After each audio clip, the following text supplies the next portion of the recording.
મરી જાય એવો માહોલ છે માળિયામાં, પગ નહીં મુકાય. એટલે એ તમારા હોકારાનો મહત્વ છે. હું તો તમને વિનંતી કરવા આવ્યો છું.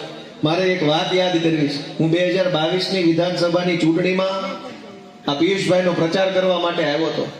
ત્યારે માળિયાની બજારમાં મહારાણા પ્રતાપ સાહેબનું પૂતળું છે, પછી એક આખા બજાર છે. હું તો તેથી જિંદગીમાં પહેલી વાર આવેલો.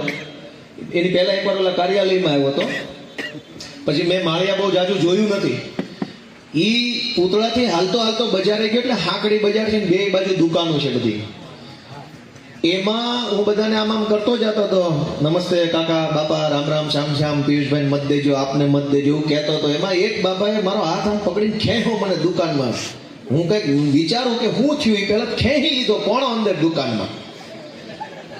અહીંયા કોઈ છોકરી દેવા તૈયાર નથી. તમે કઈક બધા વાંઢાનું કરાવો એટલે મત બધા તમારા.